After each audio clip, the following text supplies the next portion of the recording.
Mi nombre es Óscar López Pulecio y he escrito para Las Dos Orillas una nota sobre la actual guerra en Ucrania y la nota se titula En los zapatos de Putin. ¿Es inevitable la partición de Ucrania? Una pregunta que nace de que su secular historia política ha sido su repartición entre sus poderosos e incómodos vecinos. Ucrania fue parte del imperio zarista desde el siglo XVIII, territorio objeto de eternas disputas, primero entre Rusia y el imperio austrohúngaro y luego entre Rusia y Polonia. Al caer el zarismo hubo una república ucraniana de corta duración, pero pronto el territorio fue recuperado por el Soviet. Invadida por Alemania en la Segunda Guerra Mundial, fue liberada por el ejército soviético y retornó a la URSS. La de hoy es producto de la disolución de la Unión Soviética, de la cual era una de sus repúblicas satélites, a cambio de su independencia, la entrega de su arsenal nuclear.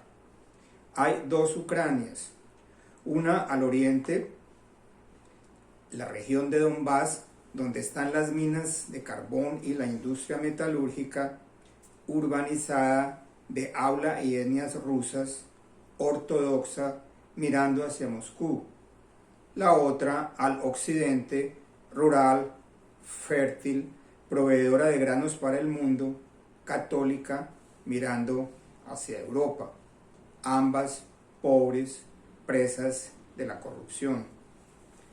A pesar de las protestas internacionales no muy intensas, Rusia anexó la península de Crimea en el 2014, que le había sido cedida a Ucrania por Nikita Khrushchev en 1954. No podía ser de otra manera. Su valor estratégico era inmenso. El control del mar de Azov, el Mar Negro y la salida al Mediterráneo. Crimea estuvo siempre en la mira de los grandes imperios y era rusa desde el siglo XVIII, arrebatada al Imperio Otomano. Perderla era un lujo que ni Putin ni ningún otro dirigente podría permitirse. Y por el mismo tiempo estalla la guerra en el Donbass, impulsada por separatistas rusos y apoyada por Moscú. El conflicto, que cumple un año, en realidad lleva 9. Esa es la cara interna de algo que en mucho se parece a una guerra civil. La cara externa no es tampoco de ayer. El enfrentamiento entre Rusia y Europa Occidental lleva siglos. Napoleón y Hitler la invaden sin éxito y al final de la Segunda Guerra Mundial, Rusia se apodera de Europa Central. La Organización del Atlántico Norte, OTAN, se crea en 1949 entre Estados Unidos y Europa Occidental como una garantía de seguridad contra el expansionismo soviético. Mientras existió un cordón de seguridad entre Rusia y Europa Occidental, no hubo problema. Pero al desaparecer la URSS y al volverse Albania, Bulgaria, República Checa, Croacia, Estonia, Eslovaquia, Eslovenia, Hungría, Letonia, Lituania, Noruega y Polonia, parte de la OTAN, todos ellos miembros además de la Unión Europea, UE, era solo cuestión de tiempo que Rusia pusiera un límite a esa expansión.